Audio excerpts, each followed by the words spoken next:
acara yang sangat kita nanti-nantikan, yaitu Mau'idatul Hasanah, ceramah kebangsaan yang akan disampaikan oleh Al-Mukarram Romo Kiai Haji Ahmad Muwafiq. Maka kepada Romo Yai waktu dan tempat kami haturkan. Allahumma shalli ala Muhammad sallu alaihi Ahmad ya habibi Ahmad ya habibi Ahmad ya habibi ya habibi salam alaika salam alaika.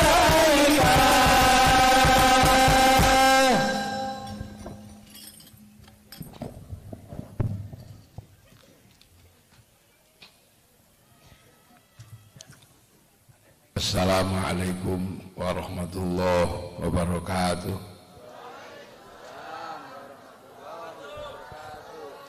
Bismillahirrahmanirrahim. Bismillah, alhamdulillah. Wassalatu wassalamu ala rasulillah Sayyidina Muhammad ibn Abdillah wa ala alihi wa ashabihi wa azwajihi wa dhurriyyatihi wa ahli baitihi wa man tabi'ahum bi ihsan ila yaumil qiyamah. Para alim, para ulama, para kiai yang saya hormati, seluruh yang hadir,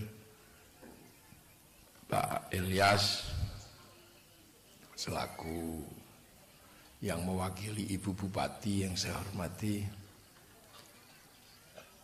Pak Ibu Syarifah saya hormati, Pak Lurah, Pak Camat hadir, Pak Camat, Pak Camat dari TNI Polri hadir yang saya hormati, ya, Ketua Ansor yang saya hormati, para hadirin wal hadirat yang berbahagia. Alhamdulillah, setelah hampir 3 tahun tidak ada pengajian karena manusia sedang sama-sama berkelahi dengan corona. Jadi alhamdulillah ini sisa-sisa corona. Ini yang tersisa ini adalah sisanya corona. Nah itu, nah, bener jadi dipno kuping. Ora iso mikir saya suarane neng kuping.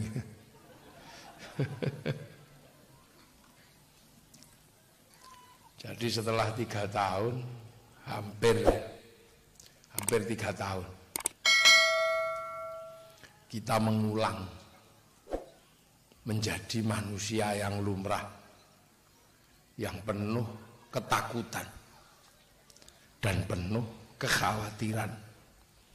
Itu adalah watak asli manusia. Setelah sekian lama kita nggak punya ketakutan, nggak punya kekhawatiran, karena manusia selalu menang. Nah baru kerasa kemarin. Jadi manusia itu dari dulu begitu. Manusia itu nggak pernah tenang. Karena apa? Manusia itu selalu punya musuh. Selalu manusia itu ada musuhnya. Silih berganti. Hanya saja karena manusia itu dinamis, atau karena manusia itu memang ditakdirkan untuk menang, makanya dalam setiap pertarungan manusia selalu menang. Jadi tidak tertutup kemungkinan anak-anakku yang kecil-kecil nanti juga punya musuh yang lain lagi. Kenapa manusia selalu punya musuh? Karena manusia ini sebenarnya datang ke sini. Ini memang berhadapan dengan penduduk aslinya bumi. Jadi manusia ini pendatang. Jadi karena manusia itu pendatang, maka manusia ini berhadapan dengan penduduk asli bumi. Jadi penduduk asli bumi ini selalu menghadapi manusia karena manusia selalu pengen menang. Manusia turun pertama ya tidak tenang, Nabi Adam gitu ya. Jangan dikira Nabi Adam itu nggak punya musuh. Musuhnya Nabi Adam serem, dinosaurus. Ya, Nabi Adam itu generasi yang musuhnya masih kelas dinosaurus, mamut. Ya. Nabi Adam besar 60 dhira. 60 dhira, sak dhira itu segini, sekitar 55-an meter sampai 60 meter lah. Nabi Adam itu. Makanya musuhnya ya ini Nabi Adam hebat. Tapi anak cucu Nabi Adam juga banyak yang mati dimakan sama dinosaurus. Tapi manusia dinamis, lama-lama dinosaurus juga kalah sama manusia dan sekarang dinosaurusnya habis. Manusia bergerak kemana-mana selalu punya musuh. Di Afrika manusia musuhnya harimau. Di sini dulu juga manusia musuhnya buaya, musuhnya ular. Tapi karena manusia dinamis lama-lama buayanya habis, lama-lama ular juga habis. Dulu manusia musuhnya ini macam-macam. Pernah manusia itu ngelawan katak, zaman Nabi Ibrahim. Manusia banyak sekali mati karena musuhan dimakan katak. Bahkan di zaman Nabi Musa manusia musuhan sama kutu. Jadi banyak yang mati karena dimakan kutu. Sampai akhirnya manusia dinamis bikin peditok. Kutunya mati. Manusia ini nggak pernah tenang hidupnya dari dulu. Jangan dikira manusia itu tenang. Makanya ilmunya manusia itu banyak, teknologinya banyak. Itu untuk apa? Untuk bertahan hidup. Manusia bertarung dengan nyamuk, mati jutaan, namanya malaria. Ketemu pelkina, manusianya selamat. Jadi selalu gitu. Manusia ini ketemu mencret, manusia banyak yang mati. Jadi jangan dikira sekarang manusia itu dulu tidak pernah berkelahi. Makanya manusia itu menang. Dulu anak-anak kecil banyak mati dimakan burung elang. Lama-lama burung elangnya habis. Jadi jangan sampean kira terus manusia itu tenang. Pernah lawan kutu aja manusia habis. Nah sekarang ini eranya melawan corona. Sebentar lagi corona juga kalah karena sudah ada vaksin. Selalu manusia itu punya musuh dan manusia itu selalu menang. Karena apa? Manusia itu terancam di mana-mana.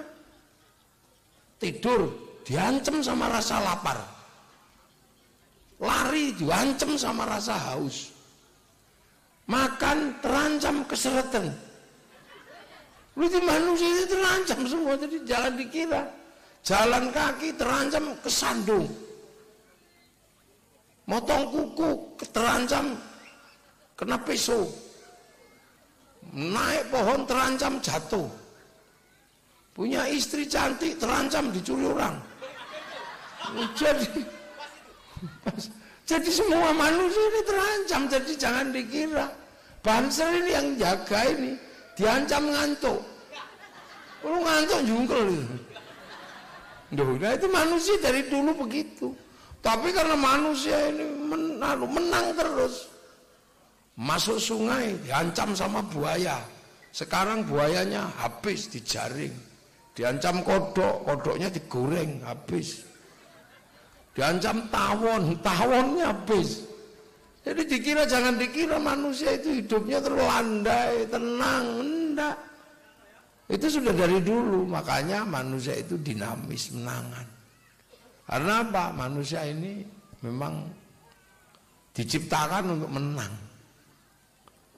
Masuk ke hutan, hutannya habis, manusia kok.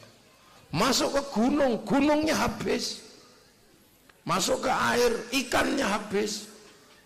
Nggak bisa dijaring ya, dijenuh, nggak bisa dijenuh, diputas, nggak bisa ditangkap, kali ini dibendung, bendungannya disat, habis. Jadi manusia ketemu gunung, nggak ada yang doyan itu batu bara, sama manusia habis. Jadi jangan dikira manusia ini tantangannya dari dulu lah. Ini tantangannya adalah baru tantangan corona. Sebentar lagi habis juga corona, pasti kalah lah sama manusia. Ketemu vaksinnya. Makanya nggak usah ngeyel. Kami nggak mau divaksin karena kami nggak takut corona. Kami hanya takut kepada Allah karena corona bikinan Allah. Ya nggak apa-apa. Buaya juga bikinan Allah. Kamu nggak usah takut sama buaya, tidur aja deket buaya itu. Bangun tidur habis kamu dilumat buaya. Lu jangan gitu. Yang paling sederhana kalau ini ya Pak Ilyas yang mewakili Bu Bupati. Kalau ada yang ngotot nggak mau divaksin, nggak apa-apa, suruh berangkat umroh hadiahnya. Karena kalau umroh mesti divaksin. Kalau sudah divaksin umrohnya nggak jadi gitu. Dan ini kehidupan. Makanya manusia itu dinamis, jadi tidak usah heran. Manusia tidur diancam lapar, melek berburu capek, memanggil anjing di tengah hutan, suruh kerja, akhirnya anjing yang ngejar, manusia yang terima beres. Lama-lama memelihara anjing capek, bercocok tanam, capek nyangkul, sapi di hutan ditangkap, suruh bajak sawah. Sawahnya capek bawa sapi, sapinya istirahat, bikin traktor, ganti nggak ngarit tapi pakai solar, terus begitu berganti. Makanya dunia itu dinamis. Dulu manusia bilang, aku pengen cempedakmu, ya gantian, aku juga punya, aku pengen pisang, tukar menukar. Lama-lama bawa cempedak, bawa pisang capek, akhirnya pakai alat tukar. Alat tukarnya kerang, bawa kerang laku di pedalaman. Begitu sampai pesisir ternyata kerangnya banyak di pesisir, nggak laku. Ganti emas, begitu emas bawa emas capek berat, akhirnya kemudian ganti uang. Sekarang uang capek bawa kemana-mana, ganti ATM uang digital. Oh itu akan terus berubah. Makanya dunia ini terus dinamis. Dulu manusia ada di pulaunya masing-masing. Sampai kemudian manusia bergerak karena butuh makan, melakukan pelayaran. Setelah melakukan pelayaran akhirnya manusia ketemu yang satu dan yang lainnya. Sampai akhirnya dunia dipertemukan oleh teknologi. Ada teknologi yang menemukan ini. Tapi lama-lama juga berubah. Zaman Pak Ilyas, zaman Bu Syarifah, zaman Pak Edi, itu dulu pengen lihat Afrika. Itu mesti nunggu flora dan fauna.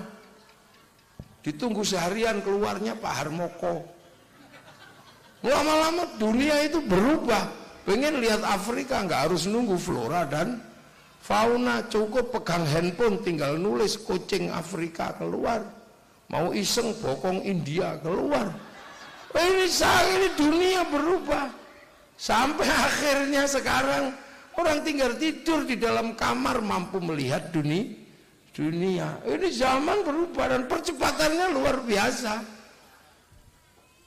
Ya, dulu kiai sering didatangi orang minta doa karena nggak laku nikah. Pengen perempuan yang dicintai itu takluk. Datang ke kiai minta doa, akhirnya dikasih doa sama kiai. Sekarang kenapa nggak datang lagi minta doa ke kiai? Karena cinta bisa tumbuh oleh Avanza. Wah berubah zaman. Lah ini zaman berubah, terus akan berubah zaman. Dulu orang mengendap-endap karena rindu. Orang kalau ditinggal pergi jauh nulis surat, suratnya panjang ditulis dengan mengharu biru. Panjang, cari kertas warnanya pink. Setelah cari kertas pink, kemudian cari tinta warnanya biru, cintanya mengharu biru. Jangan keliru tinta warna merah, itu putus. Panjang itu, Dek, aku rindu padamu sejak kepergianmu berpindah ke Berau. Aku nggak bisa tidur membayangkan dirimu. Entah kenapa setiap aku melihat bayang-bayang sesuatu seperti melihat bayang-bayangmu. Itu dulu, itu generasi saya, generasinya Bu Syarifah, generasinya Pak Ilyas, generasinya Pak Camat, generasinya Pak. Itu dulu anak-anak kita udah nggak tahu. Itu setiap angin yang mendesau membisikkan namamu di telingaku. Itu semakin perih rasanya kekasihku. Seperti seperti kata penyair, kau tusuk di sana, berdarah di sini. Tapi aku yakin kau pun merindukanku. Karena malam hari ini aku dan kau yakin sedang duduk di bawah sinar rembulan yang sama. Tulis itu panjang, langsung ke kantor pos, hari perangko, dijilat template pluk. Ada Pak Pos, ada apa? Tidak lebih dari 20 tahun, hilang semua itu. Perangko nggak ada, Pak Pos nggak ada, terus apa Honda Win nggak laku. Wah, ini terus berubah, industri berubah. Sekarang orang rindu cuman bawa handphone, foto dari samping, gitu aja. Kalimatnya juga nggak panjang, cuman mah. Dari dunia berubah, ini tinggal. Dulu orang harus kuat untuk survive, ngelawan harimau, ngelawan belajar ilmu kekuatan. Sampai akhirnya Banser menguasai karena kuat-kuat. Kalau kelahi menangan ngadepi berandal sekali pukul geletak. Sekarang ilmunya Banser yang sekali pukul jatuh nggak berguna. Karena apa? Negara aman. Sekarang nempiling orang miskin karena 60 juta. Nah, ini zaman perusahaan, jangan, manusia dinamis. Dulu orang tua punya anak cantik itu gagah. Orang apel ditanya, kamu anaknya siapa? Sekolahmu di mana? Sekarang mana ada orang nanya, bapaknya di depan pintu, anaknya video call. Halo yang, bapakmu di mana? Depan pintu. Biarin aja. Nah, ini teknologi cepat perubahannya. Dan semua di balik itu adalah teknologi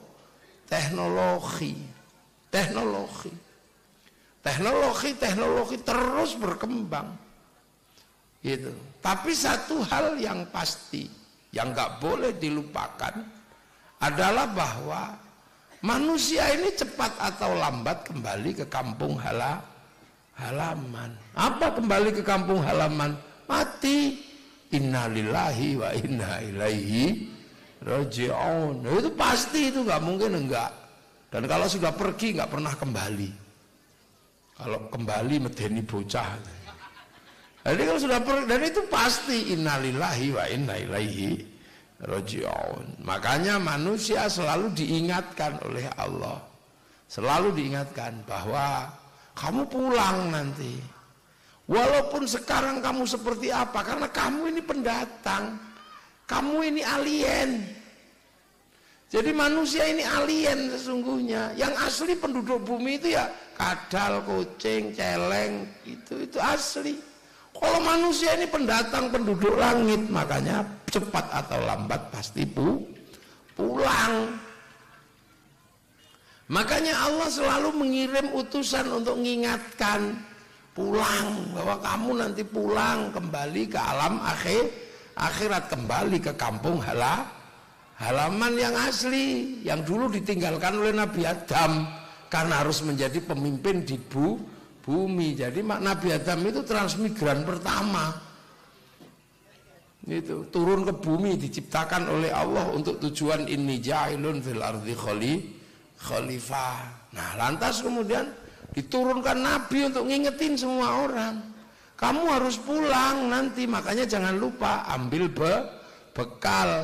Lupa lagi manusia, dikirim Nabi berikutnya, Nabi Nuh, lupa lagi kirim Nabi Hud, dilupa lagi kirim Nabi Soleh. Jadi Allah itu selalu kirim utusan itu untuk mengingatkan, jangan lupa kamu nanti pulang, sampai akhirnya manusia diingetin lagi. Nah, ketika lama-lama diingatkan, akhir zaman untuk mengingatkan manusia, Itu Allah ngutus Nabi Muhammad. Nabi Muhammad diutus oleh Allah untuk mengingatkan manusia ini agar manusia nggak lupa bahwa manusia itu nanti pulang kembali ke alam akhirat. Maka Nabi Muhammad diutus terakhir ingatkan kembali bahwa manusia akan kembali kepada Allah. Diingatkan kembali. Tapi peristiwa itu untuk Nabi Muhammad ini mengingatkan itu terjadi tahun 600, bukan tahun 2020.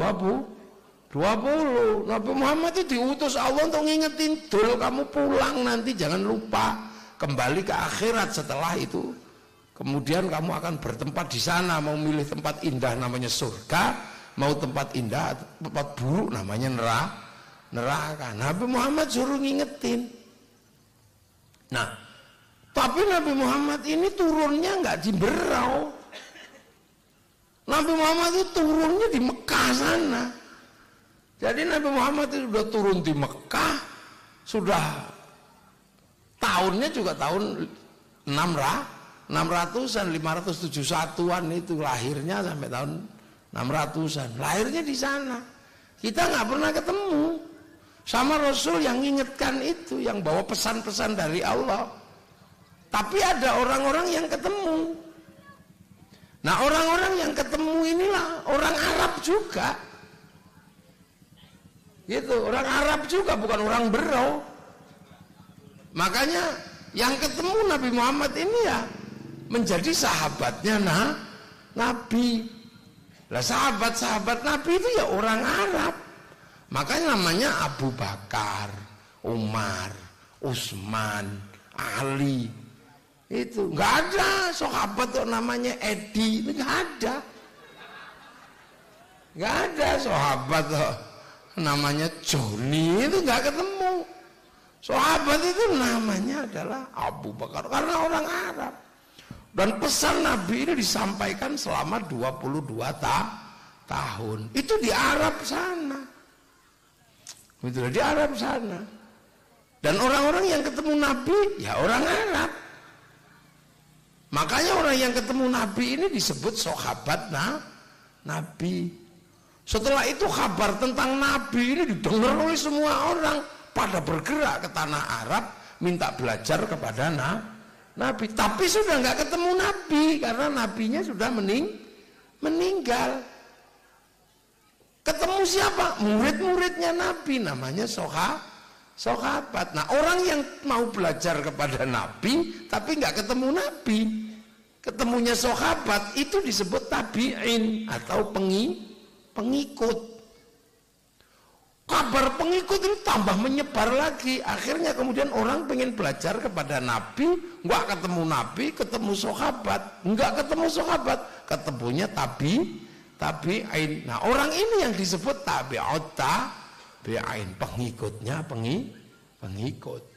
Setelah itu kabar semakin menyebar, orang ini belajar Nabi nggak ketemu Nabi, nggak ketemu sahabat, nggak ketemu tabi'in, ketemunya tabi'in, pengikutnya pengikut. Maka kelompok ini disebut tabi'in, pengikutnya pengikut. Dan seterusnya, nah terusnya tabi'in. Nah terus kita ini sebutannya apa? Yang cuman ketemu para kiai di sini nih. Ini ibarat multi level marketing itu udah seberapa itu jauhnya itu. Sudah tabi'un panjang. Ini semua belajar ini tadi ada Pak Edi minta izin belajar agama. Ketemu akhirnya mendirikan pondok pesantren namanya Kiai Hasyim Asy'ari. Artinya adalah sampai ada benderanya Nahdlatul Ulama. Karena Kiai Hasyim Asy'ari ini mendirikan Nahdlatul Ulama untuk mengingatkan bahwa kita ini hidup di generasinya para ulama. Al-ulama warasatul anbiya. Jadi hidup di generasi ulama, pewarisnya para nabi. Tapi ulama ini posisinya sudah ada yang pewaris. Kayak kita ini belajar kepada kiai-kiai yang ada di Berau, yang ada di Jawa. Dulu semuanya belajar pada Kiai Hasyim Asy'ari. Kenapa Kiai Hasyim Asy'ari itu menjadi tempat belajar semua kiai, seolah-olah bahwa hampir semua ulama itu belajar ke Kiai Hasyim. Karena zaman segitu buku itu masih mahal untuk nulis kitab. Satu buku di kisaran tahun 1900-an, 1800-an akhir, 1900-an. Satu buku itu belinya di Naisabur sana. Itu seharga sapi 6.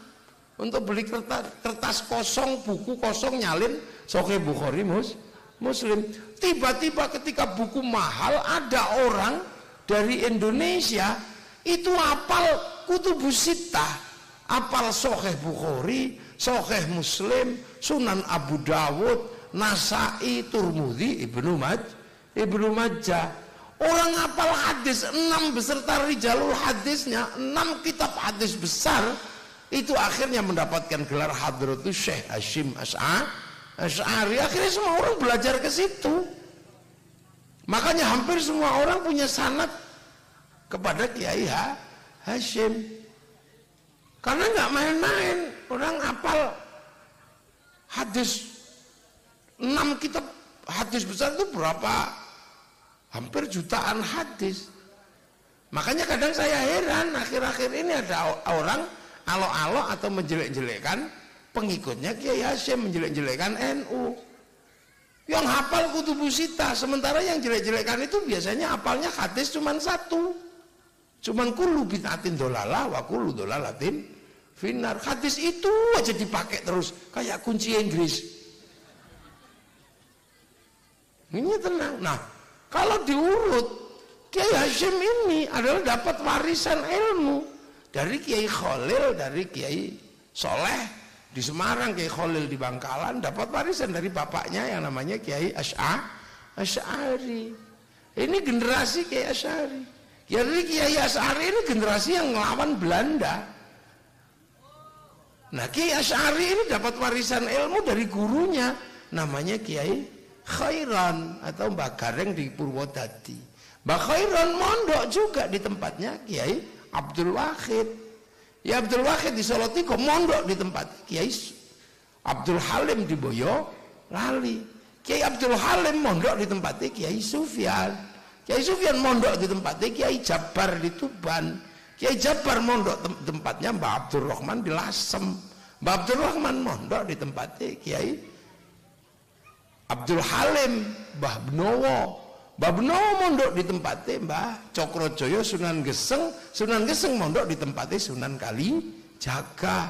Sunan Kalijaga mondok di tempatnya Sunan Bunang. Sunan Bunang mondok di tempatnya Sunan Ampel. Sunan Ampel mondok di tempatnya Sunan Mbah Ibrahim Asmoro Kondi. Mbah Ibrahim Asmoro Kondi mondok di tempatnya Syekh Jumadil Kubro. Syekh Jumadil Kubro mondok di tempatnya Sayyid Muhammad di Pasai sana. Sayyid Muhammad mondok di tempatnya Sayyid Ahmad Jalaluddin di Campa. Di Campa mondok kepada Sayyid Abdul Malik di Mongol. Sayyid Abdul Malik mondok di tempatnya Sayyid Alawi Amil Faqih, diwarisi ilmu di situ. Sayyid Alawi Amil Faqih mondok tempatnya Sayyid Ahmad Sohib Mirbat. Sayyid Ahmad Sohib Mirbat mondok di tempatnya Sayyid Ali Khaliq Qasam. Sayyid Ali Khaliq Qasam mondok di tempatnya Sayyid Alwi. Sayyid Alwi mondok tempatnya Sayyid Muhammad, mondok di tempatnya Sayyid Alwi. Sayyid Alwi mondok di tempatnya Sayyid Ubaidillah, mondok di tempatnya Sayyid Ahmad Al-Muhajir. Sayyid Muhajir mondok di tempatnya Sayyid Isa. Sayyid Isa di tempatnya mondok di tempatnya Sayyid Muhammad.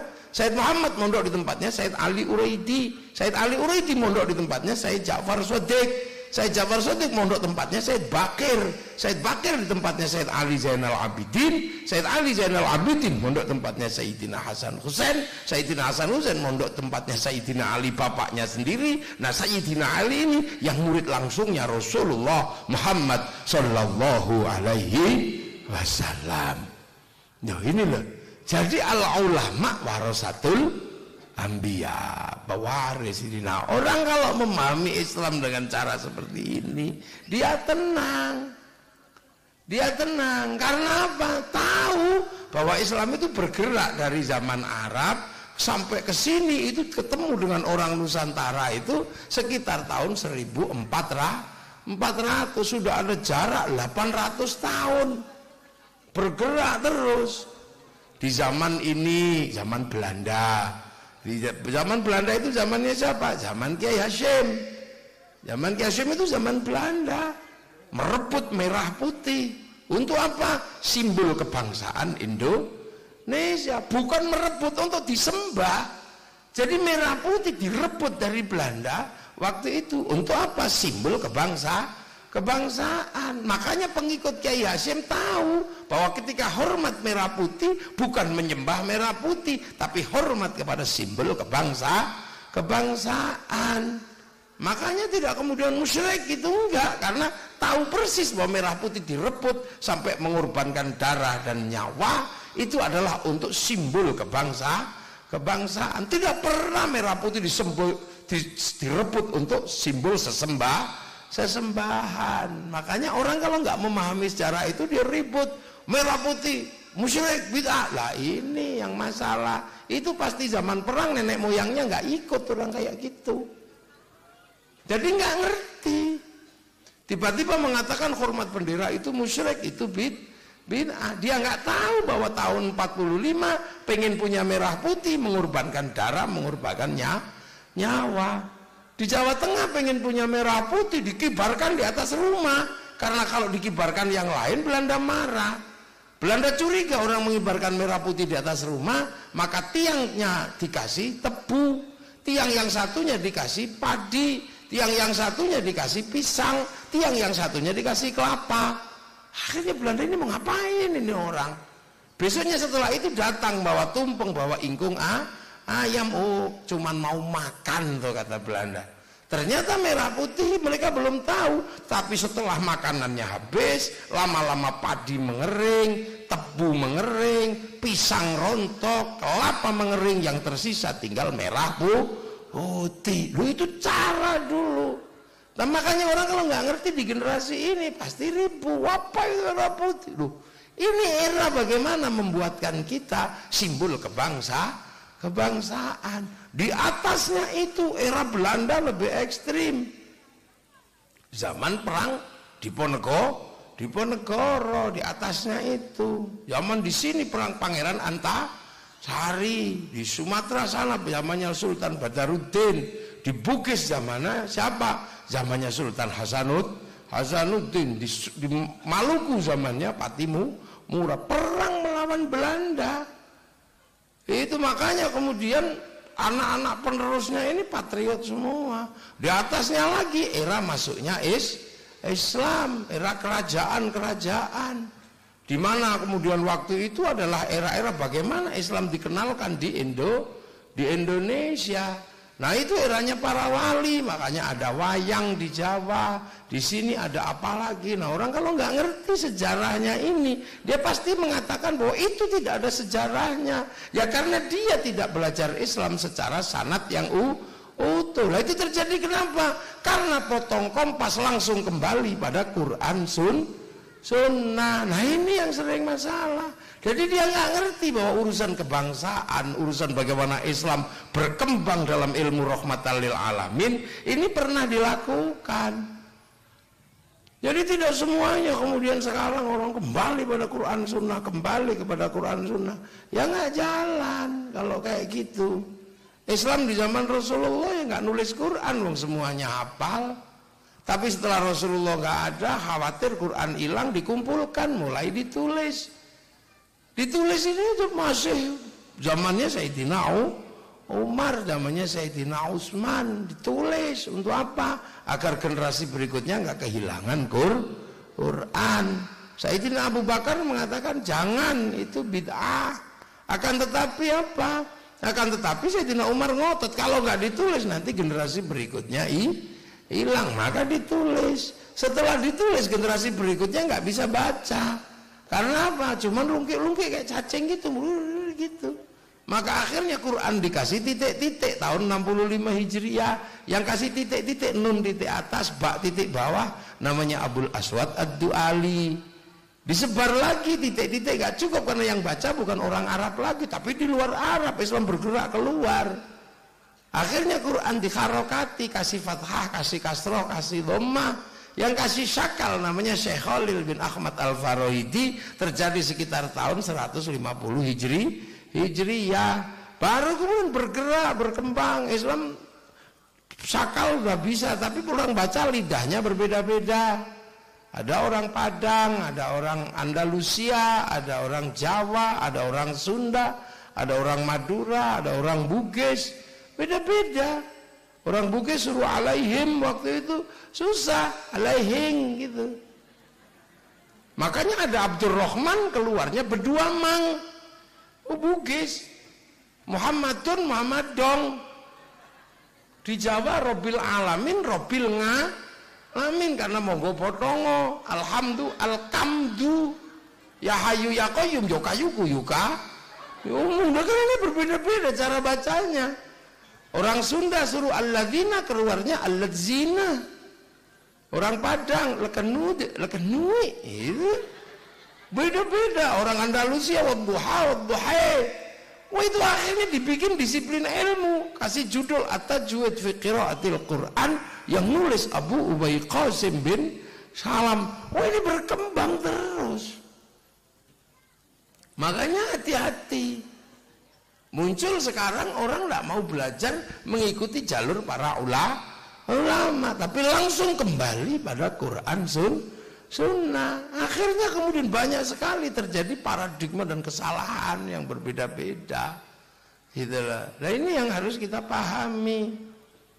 Kayak saya misalnya dulu zaman Rasulullah, misalnya kalau saya hidup di sana ya pakai jubah. Tapi orang sini pakai jubah susah. Karena apa? Nanam padi di sawah. Pakai jubah nanamnya susah. Makanya kemudian baju syar'i, jubah itu dipotong. Potongan baju syar'i dikasih nama syar'un. Nah dulu di Jawa gak punya huruf ain, punyanya monggo bodongo, maka syar'un jadi sarung, saruan jadi sarungan. Ini dulu baju syar'i. Loh, makanya ulama ini bergerak terus memahamkan orang yang di generasi-generasi yang berbeda-beda. Dulu masjidnya Rasulullah ya kotak gitu aja. Tapi ketika Islam berkembang, bergerak ke Persia, sekitar Iran itu kemudian Raja Rustum masuk Islam karena ngambil menantu Sayyidina Husain, putra Sayyidina Ali. Begitu masuk Islam dia berubah. Yang tadinya Majusi penyembah api, apinya ditaruh di bangunan tinggi yang namanya Manaro. Begitu masuk Islam, apinya dibuang, Manaronya ditaruh di depan masjid. Nah setelah ditaruh di depan masjid, kemudian berubah. Apinya dibuang, Manaronya ditaruh. Akhirnya masjidnya orang Islam punya Manaro.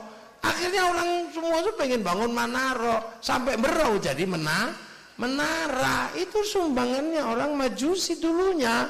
Kalau di Arabnya seperti sendirinya nggak ada. Kemudian orang Islam bikin masjid kota. Sering kehujanan. Akhirnya karena kehujanan ada sumbangse, cara membangun kubah. Itu caranya orang Romawi. Yang kemudian kita lihat bahwa gereja juga pakai kubah. Karena dulu yang membawa teknologi itu adalah orang Romawi yang mengikuti Nasrani. Kalau dulu masjid di Arab ya kotak tutupi kurma gitu aja karena nggak hujan. Hujannya jarang-jarang. Lah kalau masjid sini nggak ditutup atasnya. Kehujanan, ya Qurannya busuk nanti kena hujan. Perabotan itu terus begitu berkembang dan berubah. Makanya para ulama, Nahdlatul Ulama ini punya tugas bagaimana memahamkan agama kepada orang-orang yang di level paling bawah.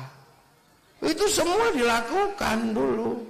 Bagaimana? Makanya kiai-kiai ini kalau ngajarkan Islam itu sesuai dengan kadar di sini. Diajarkan zikir ya sesuai dengan kadarnya orang sini.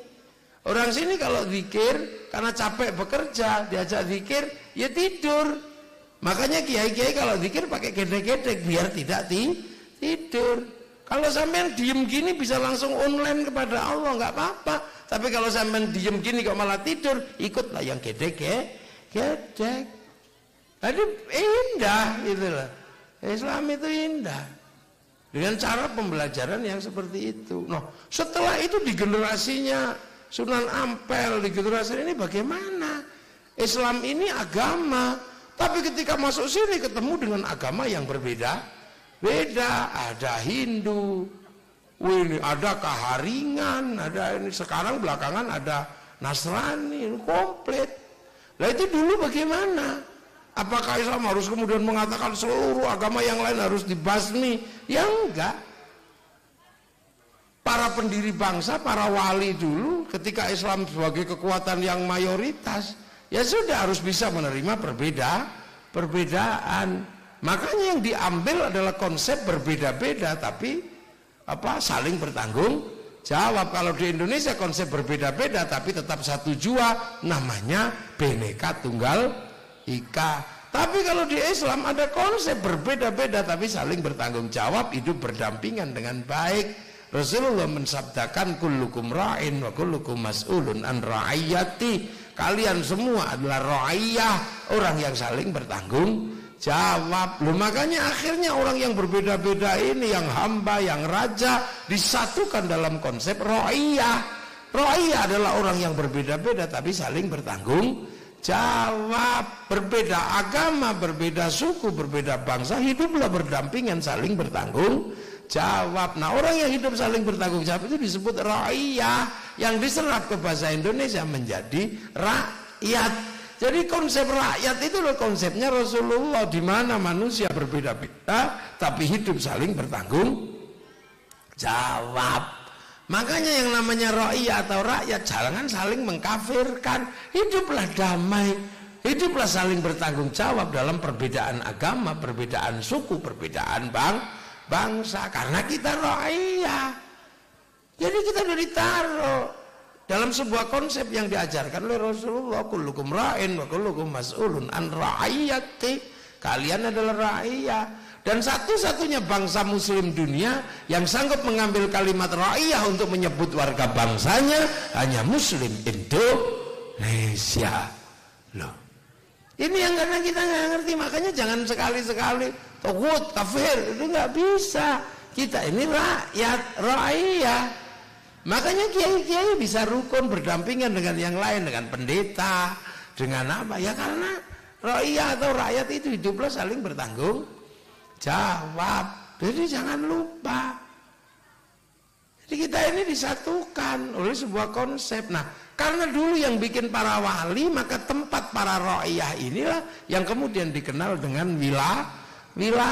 Karena al-wali punya wilayah, maka agama harus dihadirkan bagaimana menjaga persatuan. Jangan agama malah menghasilkan perpecahan. Maka lakukanlah cara-cara beragama yang menyatukan. Contohnya apa? Para kiai ini melakukan agama untuk mempersatukan. Wa'tasimu bihablillahi jami'an wa la tafarraqu.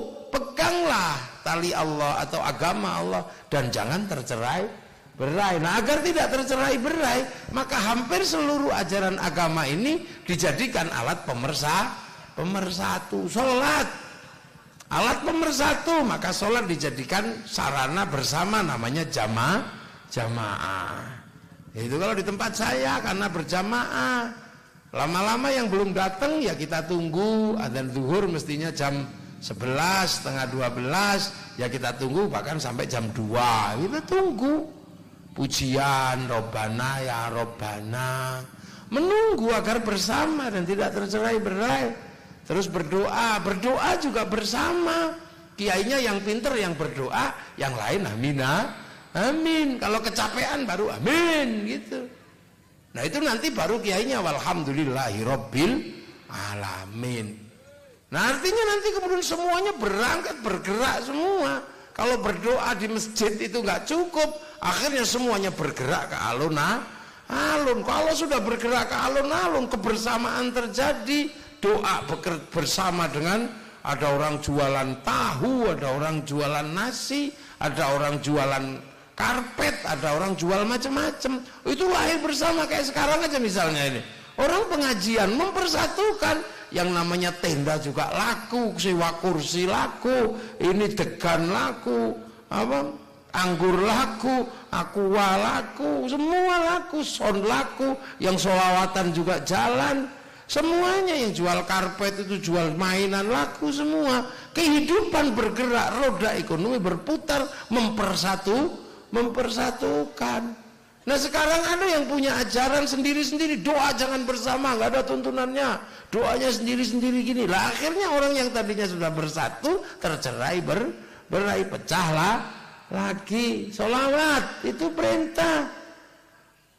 Maka di tangan para ulama yang menjaga konsep ro'iyah ini, jadikan alat pemersatu. Sholawat yang tadinya di rumah-rumah dengan gayanya masing-masing bergerak menjadi sholawat bersama. Ada akhirnya berau bersolat. Kalau sudah di alun-alun semua terlibat, roda ekonomi terlibat, truk sawit terlibat ngangkut orang, spanduk laku, slayer laku, bahkan gagang pancing laku untuk sholawatan. Roda ekonomi berputar, semua terlibat. Nah inilah roda, makanya para ulama, para kiai, agama ini menjadi alat pemersatu. Lah termasuk akhirnya terhadap para guru-gurunya yang tadi kita sebutkan bersama, santri, para ulama ngajak ziarah. Akhirnya kemudian orang tahu, oh gurunya di Jombang, akhirnya ziarah ke Jombang. Begitu ziarah ke Jombang, cinta pada tanah di Jombang, karena tanah Jombang tempat gurunya bersemayam. Ziarah ke makam Sunan Kalijaga, punya rasa cinta pada Demak. Ziarah ke Martapura terhadap Guru Zaini, punya rasa cinta terhadap Guru Zaini. Dan tanah Kalimantan Selatan. Kalau itu bergerak terus, orang akan punya rasa cinta terhadap tanah-tanah di mana gurunya bersemayam. Nah kalau sudah seperti itu, rasa cinta terhadap tanah air terbangun. Ketika ziarah, roda ekonomi berputar, bis pariwisata laku untuk ngangkut peziarah. Sampai di sana orang jual nasi laku di makam para guru, para wali. Orang jual jual celana laku, jual tasbih laku, bahkan copet bisa berhidup di situ. Ini kehidupan berjalan, sesuatu yang luar biasa. Akhirnya di makam-makam itu orang bisa melihat kerukunan yang indah. Dari beberapa daerah datang. Kalau yang imamnya tua, zikirnya la ilaha illallah, la ilaha illallah. Ini belum selesai, rombongan satu sudah datang, imamnya muda, sallallahu ala Muhammad, sallallahu ala Muhammad. Enggak ribut. Jangan keras-keras, enggak ada, cuma semuanya sudah gantian gitu aja. Rombongan satu, ila hadratin Nabiyil Mustafa Muhammadin sallallahu alaihi wasallam. Rombongan yang satu di pojok sana, ngawiti ingsun lara syi'ilan. Ini belum selesai, rombongan satu lagi datang, ibadallah rijalallah aghithuna li ajlillah wa kunu aunana lillah azanallah bifadlillah. Ini belum selesai, ada satu orang masuk ke rumah makam itu, bawa speaker kecil, megapon. Rombongan dari Batu Putih ditunggu di bis, nggak ribut. Nah pembelajaran seperti ini kalau dikembangkan akan menjadi pembelajaran bagaimana agama menjamin kerukunan dalam setiap perbedaan dengan orang yang lain, bersatu. Nah sekarang orang mencoba agama itu dipisahkan. Sholawatan disebut bid'ah, ziarah kubur musyrik. Akhirnya orang sendiri. Akhirnya kekacauan terjadi di mana agama bukan bagian dari jaminan menjaga keamanan dan ketentraman, tapi bahkan agama menjadi sumbu yang memecah belah persatuan. Bahkan para ulama punya kesadaran tinggi, agama harus dijaga, jangan sebagai alat provokasi. Maka tempat-tempat provokasi agama ditahan. Kiai-kiai yang hebat itu macam-macam.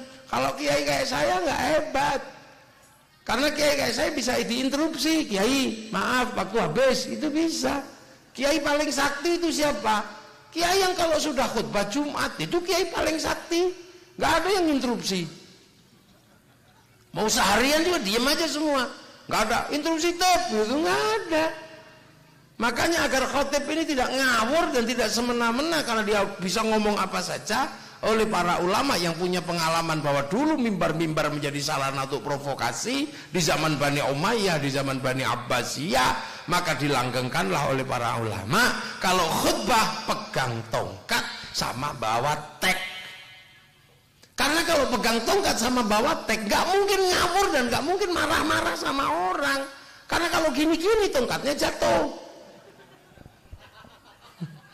Ya kan, kalau teknya lepas di setiap tiup kipas angin bubar, akhirnya ittaqullah kon tenang. Tapi begitu tongkatnya hilang, ini negara ini gimana lah? Ini penting. Agama kita jadikan sarana untuk menjaga persatuan, karena agama itu hadir bagaimana menjaga umat manusia agar selamat dari mana? Dari perpecahan, dari sengketa. Nah inilah. Makanya kalau Islam yang dipegang oleh para ulama-ulama ahli sunnah wal jamaah, nahdlatul ulama, tenang. Sholawat ya tenang. Ada model kayak begitu. Ini sholawatannya orang santri nah kayak gitu. Marhaban ya nural aini, marhaban marhaban marhaban jandal usaini, la marhaban marhaban. Nah itu sholawatannya santri enak. Tapi kalau sholawatannya orang berau yang ibu-ibu ya Rasulullah salamun alaik ya Rafi'asyar. Loh itu asli berau itu.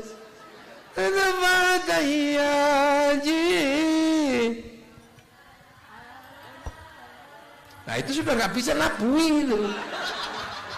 Langsung nyerah deh. Makanya sampai ini sekali-sekali belajar sholawatan lama kayak begini, biar ibu-ibu tetap bisa mengikuti sholawatan. Jangan kemudian sampai bawa lagu-lagu yang ibu-ibu nggak tahu. Ayo baleni. Ya Rasulullah salamun alaik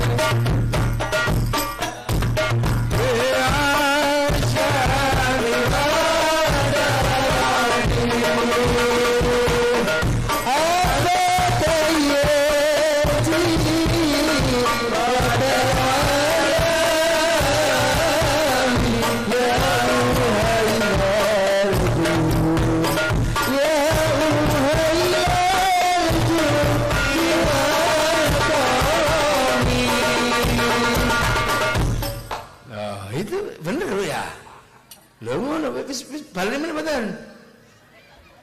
Lah nek pengen baleni mana ya baleni. Lah itu kalau yang penggemar dangdut. Kalau yang orang Jawa ya gaya Jawa. Ya Nabi salam alaika, ya Rasul salam salam alaika. Salam salam alaika alaika.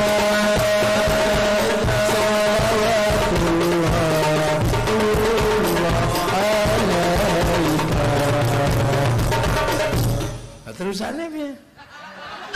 Lha masa mandek kaya ngono ta?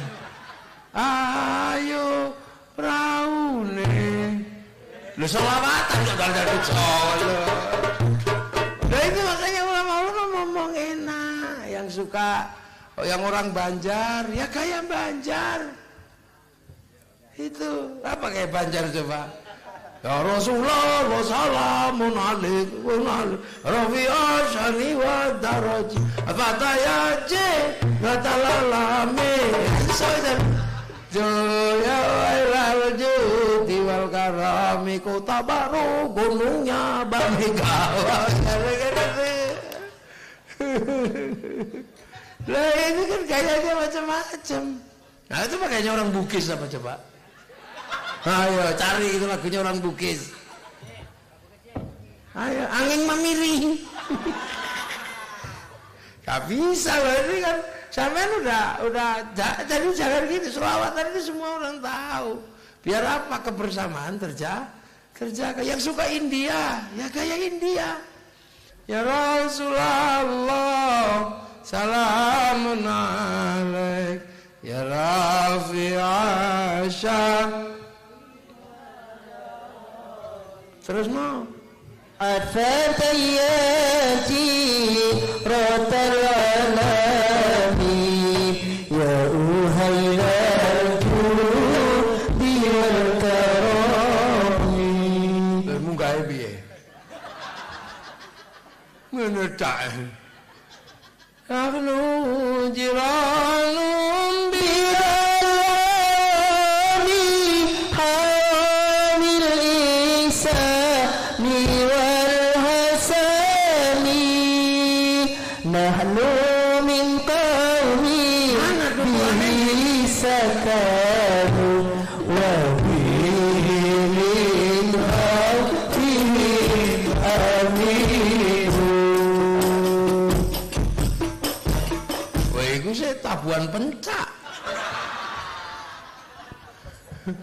Baleni. Kok dirungokno ibu-ibu enak kok tabuhan pencak.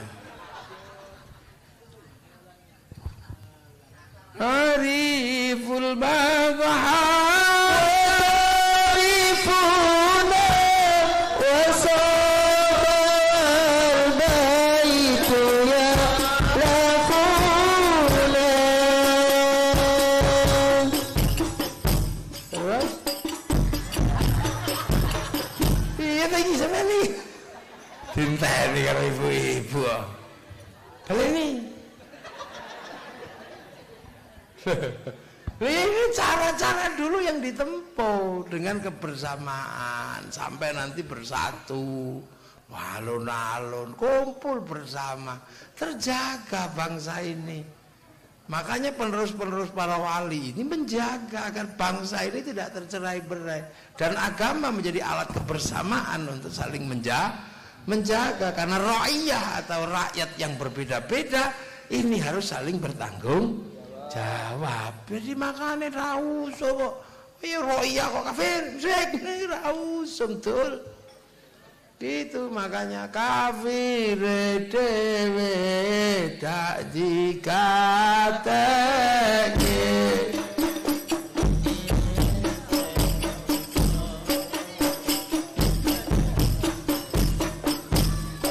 Kutilokno ibu-ibu aja bae. Kang apal Quran hadis sedang lapil ke maraliyane kafir tak dikatakan yang isi kotor hati akale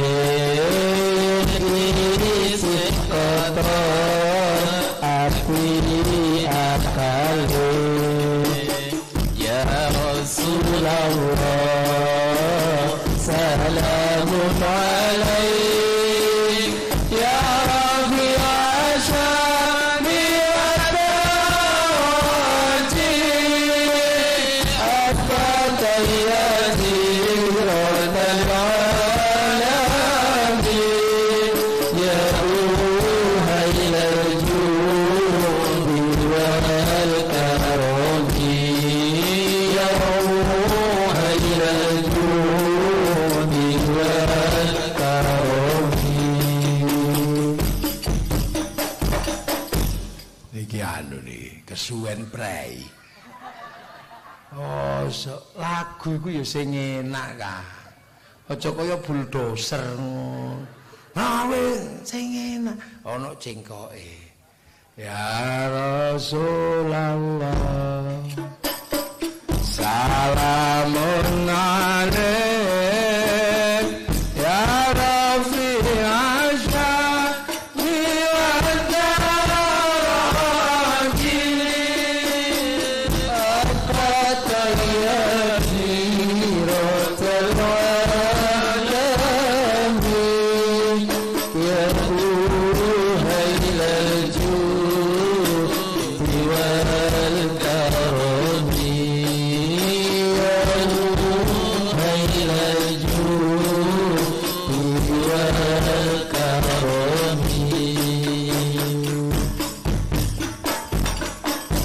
empuk suarane iku sing empuk. Kaya kayu ulin. Waku sing empuk. Sing empuk swara niku sale sampean niku selawatan. Sing empuk. Al-Fatihah Ratal alamin ya uhailal judi wal karami uhailal judi wal karami. Nah iki terluwung ndi wonge iki rada luwung iki ndi wonge. Oh, apik ngono. Ono cengkok ngono ya. Wah, lurus kaya Grajen Ulin. Grajen Ulin lurus ini. Sing apik. Ono ngonone. Aku wis ra iso wis tuwa. Al-Fatihah ngono. Ngono tok. Lho kan? Ini akhir ya Allah. Terus beragama itu indah. Kita rawat bangsa dengan cara merawat kebersamaan. Makanya sampai naik ke rumah agama.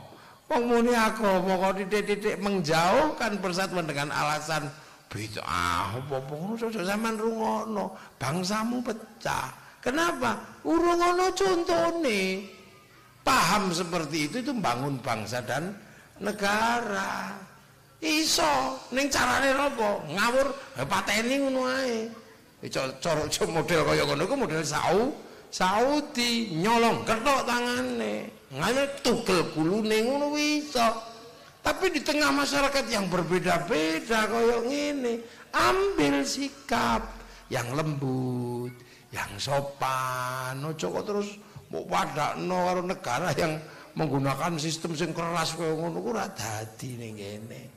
Mula selawatan ya sing lembut, selawatan sing halus. Karena kita ngerawat bangsa, ngerawat kebersamaan. Sebab nopo? Ya kehidupan bersama ini ditoto. Wilayah ini kita jaga. Kita punya bangsa. Dan bangsa inilah pertahanan terakhir. Ketika zaman sudah seperti ini, bangsa ini pertahanan kita. Bangsa itu pertahanan kita. Amin delok. Semua bisa melewati antar bangsa tanpa bisa dikontrol.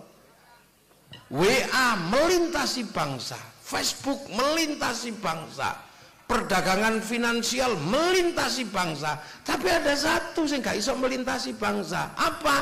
Awak dewe kalau kita masuk ke negara orang pasti ditanya pasportmu mana.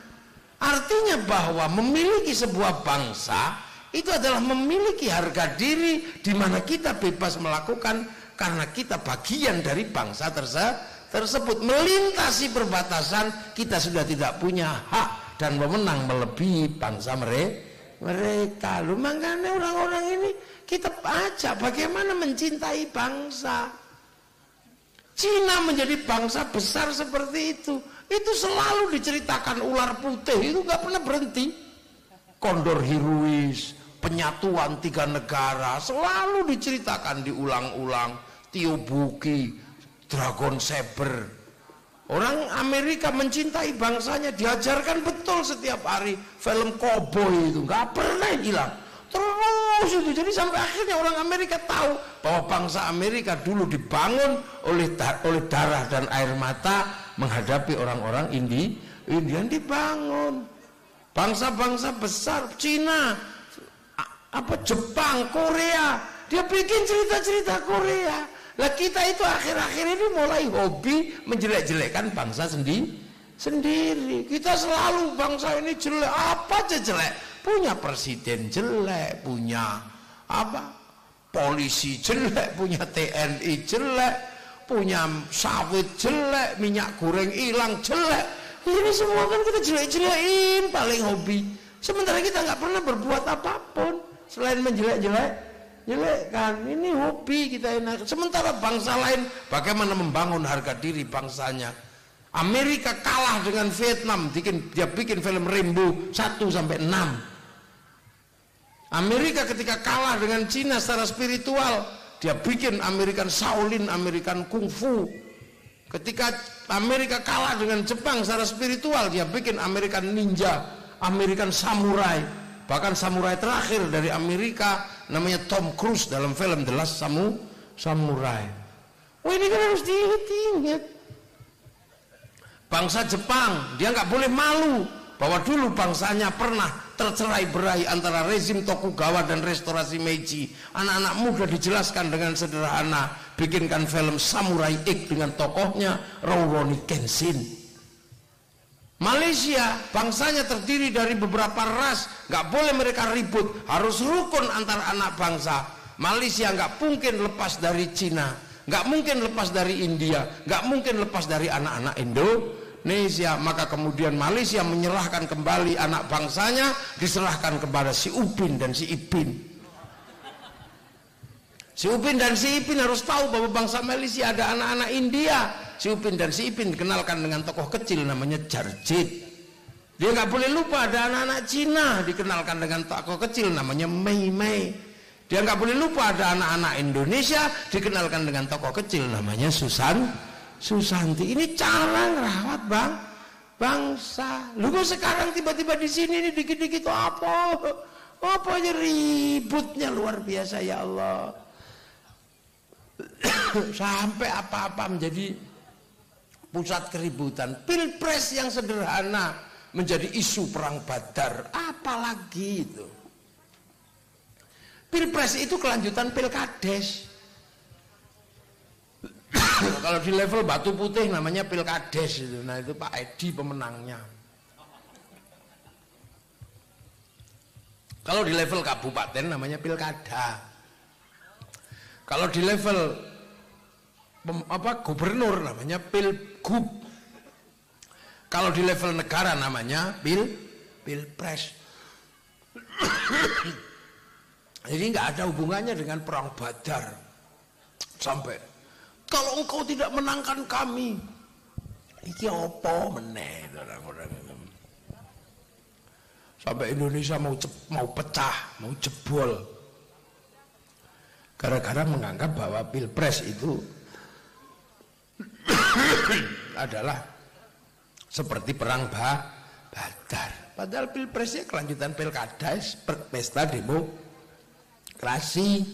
Ya ono dangdute, kadang ono duwike, ya biasa. Kalau diterima masyarakat namanya uang bensin. Kalau diterima bangunan namanya sumbangan. Kalau terima kiai namanya bisaroh. Udah dari dulu gitu. Ini nggak usah terus ini. Toh akhirnya kemudian keributan seperti itu, Pak Prabowo, Pak Jokowi jadi satu dan sama-sama menginginkan ibu kota pindah ke Kalimantan Timur. Lah kok yang sekarang yang ribut masih belum selesai. Malah no tempat buang munyuk barang. Itu orang tidak pernah belajar. Bodoh itu jangan terlalu lama. Ya bodoh itu boleh tapi jangan tolol gitu. Sampai Menteri Agama mengatur toa jangan keras-keras. Itu sampai keluarnya jadi melarang azan. Ini kan goblok itu jadi temen-temen. Menteri itu mengatakan ojo banter-banter. Kalau pasang speaker, lu itu aja bunyinya melarang azan. Yang komplain, yang nggak punya langgar, nggak punya tua, nah itu terus gimana? Yang mengadukan Menteri Agama ke kepolisian itu kan dia nggak punya langgar, musola aja dia nggak punya, kok tiba-tiba ikut ribut azan. Makanya ini loh, jadi kita ini goblok ya boleh tapi jangan tolol, itu aja. Karena apa? Kita punya pertaruhan bangsa yang demikian gede. Ini kita jaga. Orang Eropa jaga bangsanya kayak apa? Putin jaga bangsanya ngadepi Ukraina. Bangsa kecil di samping negaranya mau ikut negara yang jauh. Mau jadi pangkalannya orang Amerika. Ya ngamuk lah Putin. Nah itu diceritakan bahwa kemudian ini adalah sudah diramalkan di dalam Al-Quran. Kamu itu aneh-aneh aja.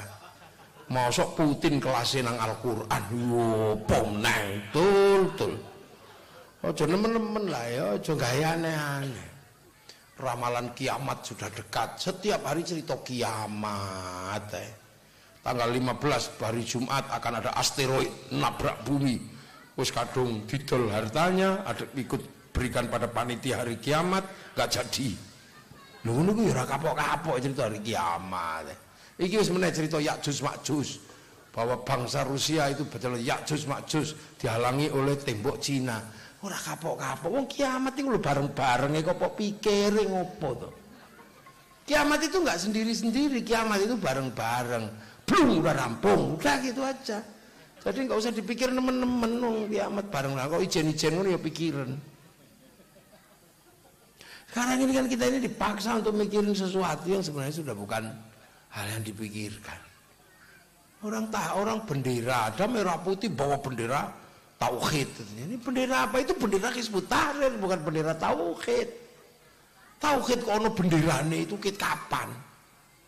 Itu bendera Hizbut Tahrir. Kalau bendera NU itu kayak begitu. Kalau bendera Muhammadiyah matahari terbit. Nah, kalau bendera orang mati ditutupi la ilaha illallah warnane kuning itu aja. Kamu ini bendera la ilaha illallah ini. Kamu kalau anti ini anti la ilaha illallah. Enggak lah. Wong kita tahlilan ya pakai la ilaha illallah. Tapi kalau anti ini anti la ilaha illallah. Enggak lah. Aku anti bendera PKI palu arit. Tapi ini aku neng sawah yang nganggo arit pergi nukang nganggo palu. Oh di jalan ribut. Itu awas hati-hati lagu Haddad Alwi itu lagu Syiah.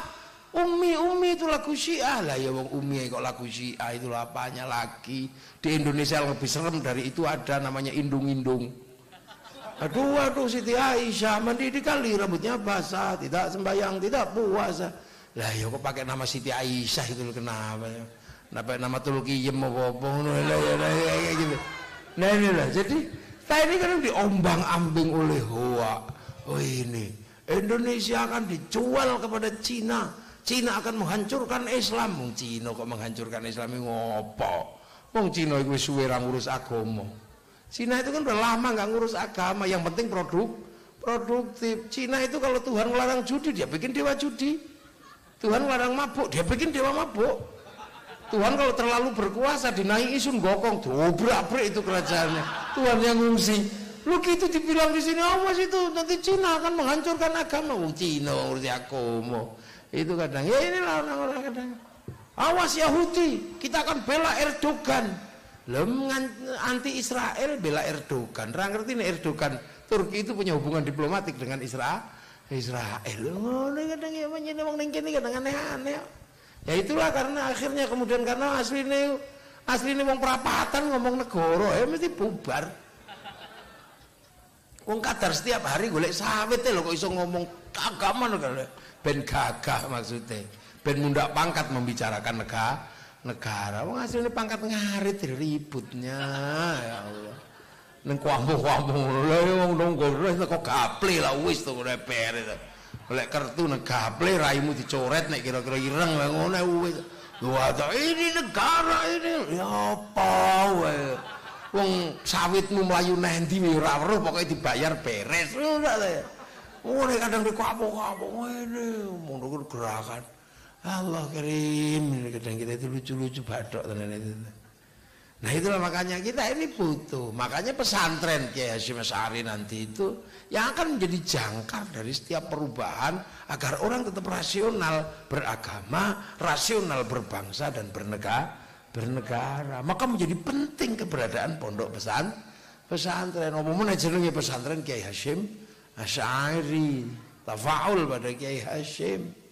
Ulama yang ngapal Kutubus Sittah tapi dilolokno karo wong sing ngapal hadis seluruh udah kulo bidatin dolalah karo hadis apa meneh apa. Nah ini loh makanya masa depan bangsa ini menjadi bangsa yang memang cepat atau lambat akan jadi besar, apalagi kalau IKN nanti sudah jadi. Ini pergeseran dari Jakarta ke sini ini mundur 1 jam waktunya. Artinya bursa efeknya akan buka 1 jam lebih awal daripada jam Jakarta, bahkan lebih awal dari jam Singapura dan Malaysia, Singapura, Malaysia negara kecil itu jamnya lebih awal dari jam Jakarta. Dia posisinya di seberang Malaka tapi menggunakan jam Sarawak. Ini kan akhirnya bursanya buka 1 jam lebih awal daripada bursa Jakarta. Begitu IKN nanti akan lebih cepat di sini. Pasar bursa akan pindah ke sini. Pikir. Makanya teman-teman yang di sini untuk konco itu kudu siap menjadi bagian dari penyangga ibu kota. Sudah harus mulai tahu bahwa besok itu ada lampu merah, itu harus tahu. Belajar ini lampu merah berhenti, nih hijau jalan terus, nih kuning siap. Tapi juga harus siap-siap bahwa besok polisi akan melakukan razia-razia yang banyak. Makanya ya siap-siap, sing di motor bodong itu ya siap-siap itu. Ini penyangga, ini nanti ini penyangga ibu kota negara itu sini. Jalan-jalan itu nggak jelek begitu lagi, bagus semuanya. Seperti jalan menuju Jakarta, Bandung itu bagus. Nah, besok IKN ini bagus, dari Sangatta sampai ke titik Sepaku itu bagus, nggak usah khawatir. Makanya tiba-tiba ada yang mengatakan tempat jin buang anak. Memang jin itu beranak, jin kan nggak mana. Jin mana dukun bayi ini sopo? Aneh-aneh wong-wong. Nggak suka boleh, tapi jangan memfitnah gitu loh. Itu kan jarine sini kan aku ramah anak, jarine anakku tak buang. Kita kan cuman share it aja jadi. Memang manusia harus beranak. Dengan ini kayak gitu. Ini tindak. Nah itu kita jaga. Semua sedang membicarakan Indonesia. Kok iso negara enak Yamene negara Islam isih guyu gitu. Suriah jam segini pengajian di roket. Afghanistan jam segini wis rampung dibedil wong ning ngono. Malaysia jam 10 malam sudah nggak boleh bikin acara. Lah kita sampai jam segini saya pengajian ini kita jaga. Makanya tahun 2040 nanti bangsa ini akan menjadi tempat perebutan. Krisis pangan, krisis energi dan krisis air. Nah, di sini komplit itu. Dunia mengalami krisis, kita komplit. Nah, itu makanya siap-siap sebenarnya akan menjadi penyangga ibu kota. Jadi nanti kalau ke Jawa itu pulang kampung. Nah, ke sini, pulang ke ibu kota.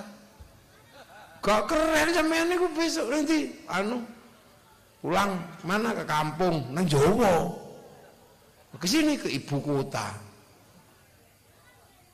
Itu terjadi, tapi dulu memang pusat ibu kota itu di sini, di daerah kerajaan Kutai sama kerajaan Martapura itu dulu kuno, sebelum Majapahit, sebelum Singosari. Maka berbahagialah bahwa kita sampai masih menangi bahwa pergeseran ibu kota itu sampai masih bisa melihat. Makanya siap-siap itu nanti ada jalan tol dari Berau ke IKN pasti ada. Nanti terhubung dengan jalan-jalan tol kayak di Jawa itu menghubungkan ibu kota itu di sini ada. Nah itulah maka harus terbuka mulai pikirannya. Itu jangan kemudian ini salah nggak bisa. Karena apa? Karena ajaran Islam itu adalah ajaran bagaimana menghargai perbedaan. Hargai perbedaan, karena dengan perbedaan itu kita ada. Nek podo, orang ngopo podo. Kita berbeda. Main musik itu beda, kalau sing mek kebagian tung nutuk ya trimo. Ada yang tunang sing tung. Lalu begitu. Bahkan dalam kebaikan sekalipun itu semua bagiannya beda-beda. Gitu loh. Makanya Rasulullah ketika menyatakan tentang kebaikan itu sederhana. Mayyuridillahu bihi khairan yufaqihu fiddin. Siapa yang dikehendaki menjadi baik akan dikasih pengertian tentang agama, kasih ngerti tentang agama. Lah khairannya itu nakiro. Khairan itu kalau nakiro maknanya khairan kamilan, kebaikan yang sempurna. Nah baik itu nggak pernah bisa sempurna kalau punya manusia. Yang sempurna itu milik Allah. Nah kalau manusia ya nggak sempurna. Mana ada kebaikan manusia itu sempurna? Ini pengajian ini baik enggak? Ya, baik enggak pengajian ini? Nah kalau pengajian ini baik, yang paling baik siapa? Ya pasti kiainya. Minumnya aja banyak. Loh itu kan nyata, kalau pengajian ini baik, yang paling baik kiainya. Tapi saya nggak boleh mengatakan saya yang paling baik. Karena saya terlihat baik di sini karena diundang sama Pak Edi. Kalau nggak diundang sama Pak Edi, saya nggak terlihat baik di sini. Nah kalau sudah seperti baik saya, baik Pak Edi. Ya gak bisa, saya nggak datang pengajiannya Pak Edi jelek. Luang itu baru 2 orang udah ribut saya sama Pak Edi. Apalagi kalau sampean ikut-ikutan yang bikin baik kami Kiai, lah kok bisa? Karena kami mau datang. Coba kalau kami nggak datang, Kiai itu bukan pengajian tapi cek sound. Ini kan susah. Jadi mana ada baik itu bisa berdiri sendiri? Nggak bisa. Makanya tolong pahami. Nah yang di situ juga sama, katanya yang bikin tenda itu tarob itu mengatakan kami Kiai yang baik. Kalau nggak kami pasang terob, pengajiannya jelek. Loh ya itu kan, memang benar kalau nggak ada terobnya itu pengajiannya jelek. Padahal yang pasang terob itu kadang ya sembayangnya bolong. Karena nggak ada Kiai pasang terob itu biasanya rada daplek-daplek sing pasang terob. Loh ya kan, pasang kursi, pasang apa? Terus di sini tenang karena apa? Karena ada makan. Makan aja doanya Allahumma barik lana, berkailah kami. Karena yang bukan mutakalim wahdah tapi mutakalim ma'al ghair, bersama-sama. Karena yang masak siapa, yang bikin bumbu siapa, yang bikin kotak siapa, yang menjadi enak itu karena ada bumbunya, bumbu menjadi enak karena ada garamnya. Orang Berau gak bisa bikin garam, yang bikin garam itu di Jawa sana ada, di daerah Rembang, di daerah Pati bikin garam namanya uyah. Garam itu namanya uyah. Ya kemungkinannya waktu bikin apa sampean bisa jamin orangnya nggak nguyuh di situ. Ya makanya baik itu nggak berbeda. Makanya uyah sama uyuh itu mirip. Jangan-jangan karena diuyuh kan kita juga nggak ngerti. Kok uyah sama uyuh itu nggak ngerti. Lalu itu namanya enak karena bumbunya diulek pakai cobek lah. Cobek itu dibuat dari tanah pakai air. Apa kita tahu pas airnya kurang dikencingi? Ya nggak ngerti. Loh ya kan? Terus Berau itu jauh. Garamnya pasti diantar pakai truk. Waktu ngantar garam pakai truk itu apa sampean tahu sopirnya nggak mampir di warung remeng-remeng? Nggak tahu. Jadi baik itu bagian banyak. Sampean itu orang terbangan itu baik, tapi terbangan itu terkait baiknya sama peternak kambing karena sampean terbangnya pakai kulit, tapi kulit sama terbang kok nggak jalan kalau nggak ada paku pinesnya buatan Cina. Tiba-tiba hancurkan Cina lah, nek Cinane mati sing tuku sawitmu sopo? Mikir dunia, Banser aja nggak kelihatan kalau nggak ada Cina. Soalnya kelihatan ada Banser karena ada tulisan Banser itu yang bikin mesin bordir mereknya Butterfly orang Cina. Pengajian ini menjadi indah karena ada Aqua, ini Danon. Pengajian ini jadi indah karena ada soundnya, ini orang Jepang yang bikin. Itu kan gitu, kita bisa melewat. Kita pergi haji bisa nyaman karena naik pesawat. Yang bikin pesawat siapa? Orang Yahudi Nasrani. Kalau Yahudi Nasraninya mati, kita pergi pesawat nglangi ini.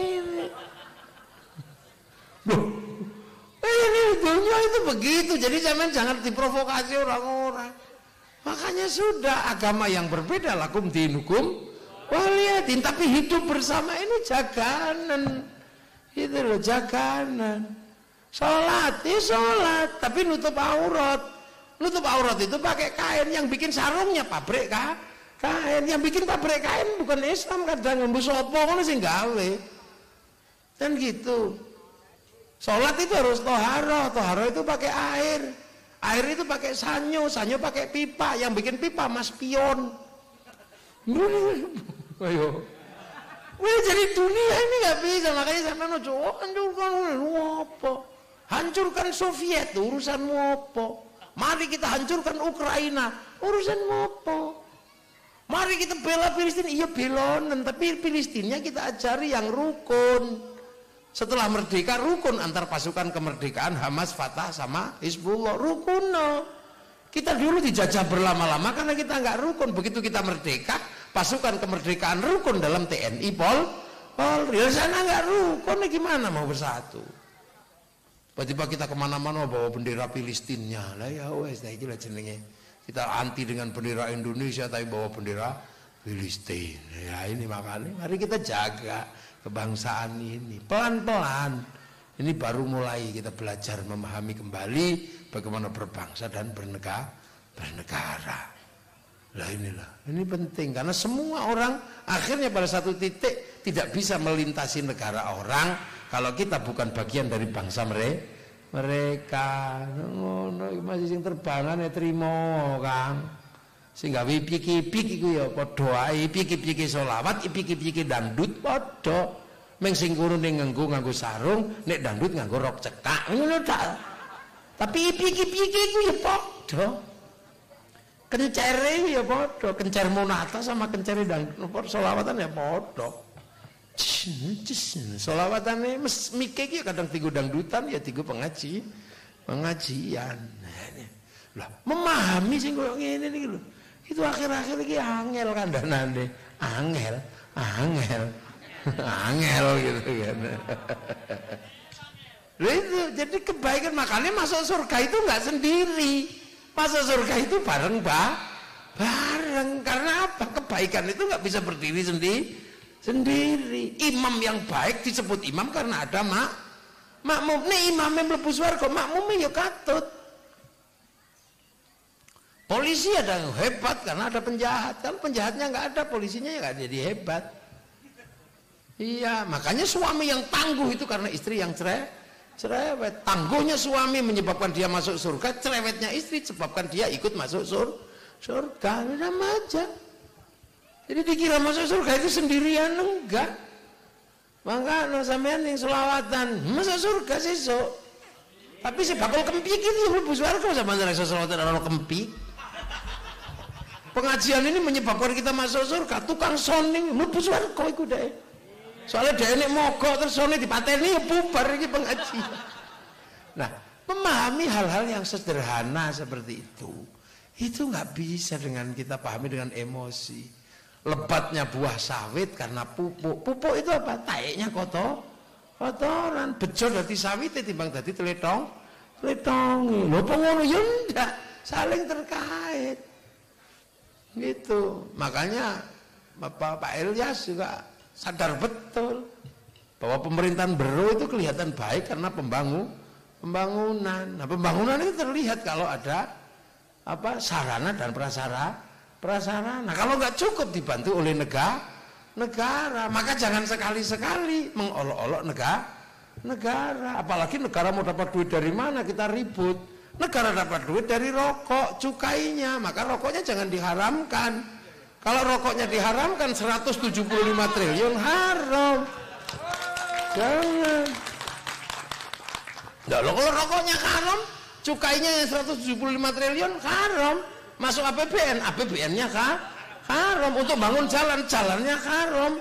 Maka yang mengharamkan rokok dosa lewat jalannya pemerintah.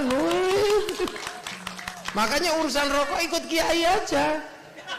Kiai nanya, kenapa kamu gak ngerokok? Karena kalau ngerokok saya pusing, Kiai, haram. Kenapa kamu ngerokok? Wah, kalau gak ngerokok malah pusing, wajib. Jadi enak, orang yang ikut bang haram, gak usah ikut-ikutan, itu orang masalah. Lu bang kok haram?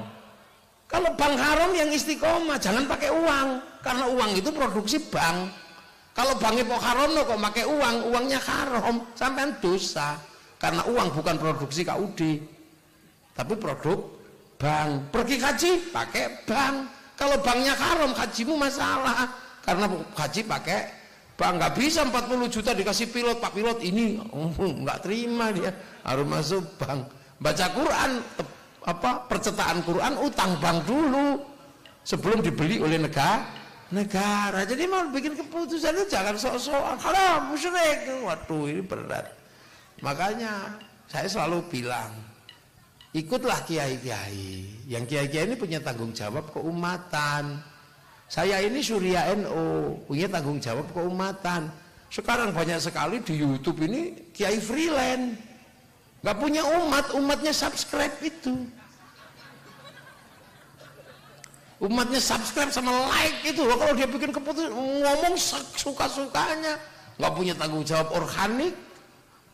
Nah inilah makanya alhamdulillah kalau kemudian di sini didirikan pondok pesantren langsung ditafaulkan kepada Hadratus Syekh Kyai Hasyim Asy'ari, sebuah langkah maju, langkah ke depan yang luar biasa, dan akan kita dukung secara bersama-sama bahwa cepat atau lambat lembaga ini harus menjadi bagian dari penyangga bangsa dan negara.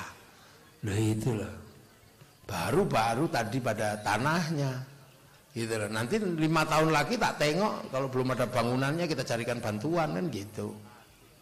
Iya loh, sama dulu saya datang ke Bero pertama kali gak punya ansor, saya malam-malam itu ansornya gak ada ansor, dikasih baju cuma 3 orang gitu.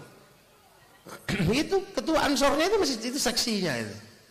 Oke, udah deh kita dirikan ansor, tak kayak tumpeng dongani NU, ansor pasti akan bangkit. Sekarang sudah punya banser yang gagah-gagah, belum sampai 5 tahun, baru 6 tahunan ya. Nah, ini jadi sudah berdiri dengan gagah. Tadi udah tak terletakkan batu pertama, langsung tak titipkan kepada tabarruk Nabi Ibrahim. Karena apa? Itu adalah tempat di mana kita akan mengajarkan bagaimana beribadah kepada Allah. Ya, saya doakan tadi itu dengan doa Nabi Ibrahim, karena kita kama barok ta'ala Sayyidina Ibrahim. Ya Rabbana ini askantu min dzurriyyati biwadin ghairi dzi zar'in 'inda baitikal muharram Rabbana liyuqimus sholata faj'al afidatan minan nasi tahwi ilaihim warzuqhum minats thamarati la'allahum yashkurun. Itu nisbatnya ke situ. Makanya jangan macam-macam itu, besok jadi itu kalau udah gede. Saya kesini lagi 5 tahun lagi atau berapa tahun lagi, syukur setahun lagi sudah jadi bangunan ya, alhamdulillah. Iya, begitu taruh hujan langsung turun, begitu selesai langsung gak ada hujan. Cuman anu tok, sehilu tok itu malaikatnya. Iya ya. Itu kan aneh itu, coba panas kayak gitu, tahu pet bior gitu kata siram, wah sampai urutan terus. Begitu selesai pet hutan ini mau melayunain dia. Hutan bagian dari tanda alam bahwa itu dingin, dibarokai karena minas sama imaan mubarokan, dari air itu, dari langit itu air barokah. Itu makanya ini tergantung Pak Ilyas ini gimana nanti bersama-sama. Tergantung Bu Syarifah ini. Iyalah bareng-bareng ini, kalau Pak Edi, Pak Camat ini bareng-bareng. Ya, tanahnya luas kayak gitu itu, nanti tinggal pengembangan ke belakangan 100 hektar cukup itu nanti. Oh masih jembar kayak gini, lapangan bolanya aja 2 kali lipat. Ini kayaknya lapangan bolanya 2 kali lipat ini. Ini ada lapangan sepak bola 3 hektar itu ya di sini nih. Lurahnya kecil, dari desa tertinggal sampai jadi desa percontohan, ini kan luar biasa. Ya orang kecil kan nggak apa-apa orangnya, gagasannya besar. Nah itulah. Ya, jadi pondok pesantren nanti itu. Saya 5 tahun yang lalu bikin ansor pakai tumpeng kecil aja bisa jadi banyak sekarang. Gini semua, belum lagi ketuanya itu gagah. Itu. Nah inilah kita riyadhah, kita ikhtiar bersama-sama akan kita jaga. Yang penting nanti jangan lupa, gitu kan, titipkan anak-anak kita di lembaga pendidikan Kyai Hasyim Asy'ari. Ini sudah santrinya udah mulai banyak. Ya, semoga semuanya manfaat, semoga semuanya barokah. Ya kalau saya nggak ingat, harus besok pagi sudah sampai di Balikpapan itu, saya pengen nginep di sini malam hari ini.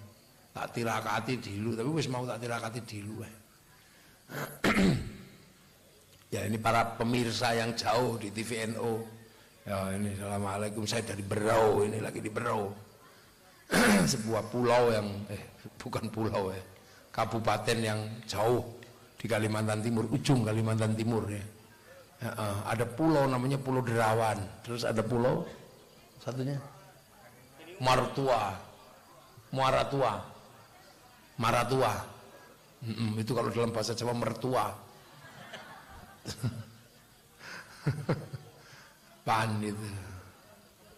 Ini nanti Alhamdulillah tadi helikopternya naik tinggi, kehujanan di atas, geludak-geludak sampai sini, luar biasa. Jadi sudah mulai modern, ngaji pakai helikopter, wah keren.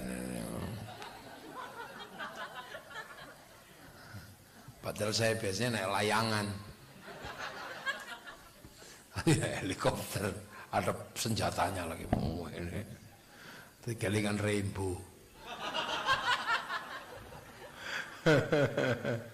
Oh, angel. Allah, inilah ya. Sayang SOP-nya nggak bisa malam, nggak bisa. Kalau malam bisa taruh di sini, tadi turun sini keren. Baleng. Nah ininya tendanya terbang semua. Kenapa tadi turun di sana, nggak turun di sini aja tadi?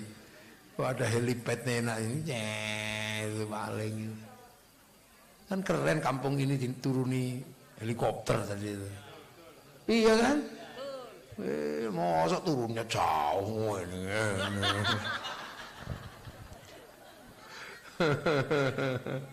Ya Allah, bisa silaturahmi dengan warga Batu Putih, seneng ya. Hawane bau panasnya, Masya Allah. Ini kalau bikin dendeng cepat kering. Subhanallah. Ya, nah itu makanya jangan lupa kita jaga kebersamaan ini. Ya, jangan tercerai-berai. Karena bangsa yang lain udah tercerai-berai, masa kita mau ikut-ikutan tercerai-berai? Ya, saya main selawatan lagi ya, sekali lagi. Lagu ini sing enak, ojo kesusu toh. Iki urung tahu selawatan ning ngarepe kampung Demit iki apa ya? Ya. Versi apa Kiai? Alfa sallallahu. Alfa sallallahu ala zainil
Ya apa meneh ngono lho.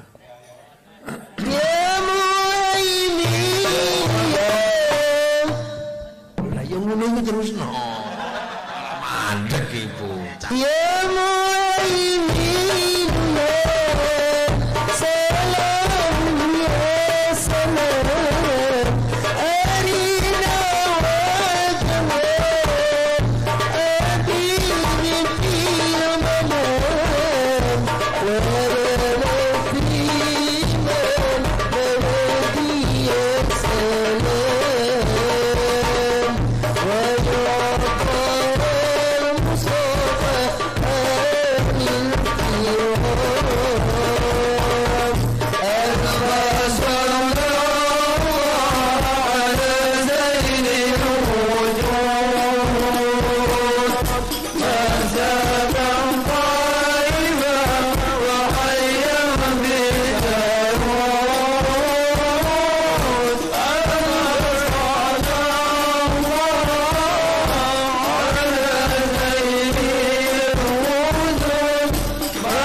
wis.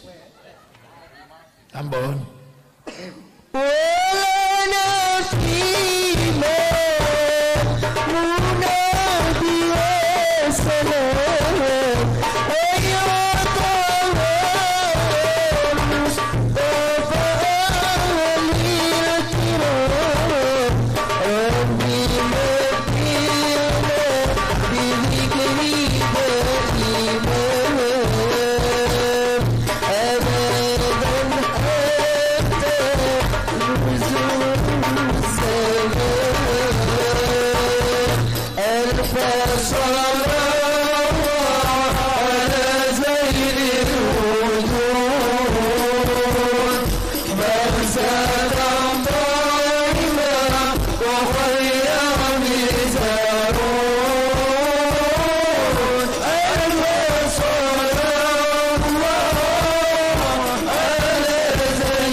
Ini luar biasa ini.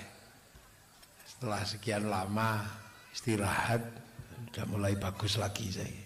Tadi jelek, mau elek saya harus mulai hafid. Orang sing nyeneni, orang sing belajar. Wong karek tung kok emang. Mbok sekali-sekali sholawatan itu tempat yang penuh hantu itu. Loh iya, karena yang pengen dengar sholawat itu enggak cuma manusia. Rasulullah itu rahmatan lil alamin. Seluruh alam pengen mendengar sholawat. Makanya sampean itu jangan cuma manusia yang suruh dengar sholawat, Bu. Gunung-gunung suruh bersolawat, pohon-pohon pengen dengar sholawat, nanti kan tumbuhnya bagus. Nah, hantu-hantu juga pengen dengar sholawat. Tapi jangan kaget nanti kalau sholawatan di tempat gelap yang penuh hantu itu nanti lama-lama pohonnya gerak, ikannya lompat-lompat, nanti lama-lama genderuwonya keluar. Assalamualaikum, salam, solari. Nanti dia akan bilang terbangmu jelek gitu. Lah terus mbah, lah ini ada terbang bagus dari tempat kami, monggo ambil. Wah, sampean dapat terbang dari sana, pukul di sini denger sampai buntang. Nah, itu dulu nenek moyang kita punya jimat-jimat itu ya karena begitu, dan itu bukan musyrik karena kita nggak minta nggak ke sana, tapi mereka barter karena dengar sholawat. Nah itu makanya kalau sholawatan sekali-sekali lah 24 seminggu sholawatan di tempat yang paling ekstrim gitu. Nanti malah jangan kemudian banyak orang gini yang dengar. Iya nanti dapat itu namanya terbang itu. Kalau mau tak tunjukin tempat yang ekstrim ada itu. Banyak itu yang hantunya banyak di sini. Wah, gitu. Lari.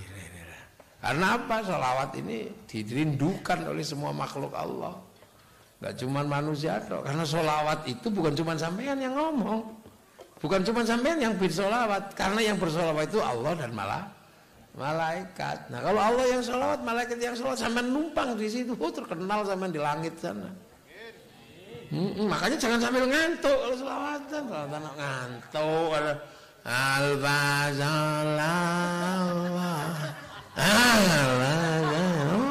ngantuan deh. Semoga semuanya barokah. Desa Batu Putih menjadi desa yang semakin dirindukan oleh penghuninya dan penghuni-penghuni yang lain. Ya, karena menjadi tempat yang membahagiakan dan sebentar lagi akan punya pondok pesantren Kiai Hasyim Asy'ari. Semoga pondok ini menjadi pondok yang barokah, pondok yang manfaat. Al-Fatihah. Ghairil maghdubi 'alaihim waladdallin. Amin. Bismillahirrahmanirrahim. Alhamdulillahirabbil alamin. Hamdan na'imin hamdan syakirin hamdan yuwafi ni'amahu yukafi'u mazidah. Ya Rabbana lakal hamdu kama yanbaghi li jalali wajhikal karim wa 'azimi sultanika. Allahumma iftah 'alaina futuhal 'arif. Hikmatika wa ansurna rahmataka wa dzakirna wa nasina. Biridika ya Allah, ya Allah. Abi haqqi rabbana naskam min dzurriyyati bi wadin ghairi jalil muharram. Rabbana li yuqimus sholata faj'al 'abdan min asdar. Ij'al auladana dzurriyyatina talamin min khair ibadah. Semua qasidana maqasidana akhirah alhamdulillah. Laka ya Allah bismillah ya karim tamim binah Nabi Jal Mustafa sallallahu alaihi wasallam ya karim tamim binah Nabi Jal Mustafa ilahi ya karim tamim binah Nabi Jal Mustafa rabbana atina fid dunya ya abaina ummatina wa shaykhina wa jaddati wa jaddati al-jami' masyayikh wa tubutih Allahumma ighfir lahum warhamhum wa'afihim wa'anhum Allahumma tahrimna ajrahum wa la tudhirhum Allahumma ij'al qabr mudamiratil jinan Allahumma ij'al qabr jami'al qabr min la ilaha illallah Muhammadur Rasulullah wa aqim al-ma'na al-jil rabbika radiyatan mardiyah fadkhuli fi ibadati adkhil jannata rabbana atina fid dunya hasanah بالآخرة حسنة وقنا عذاب النار صلى الله عليه وسلم محمد الحمد لله رب العالمين الفاتحة صراط الذين أنعمت عليهم غير المغضوب عليهم ولا الضالين آمين السلام عليكم ورحمة الله وبركاته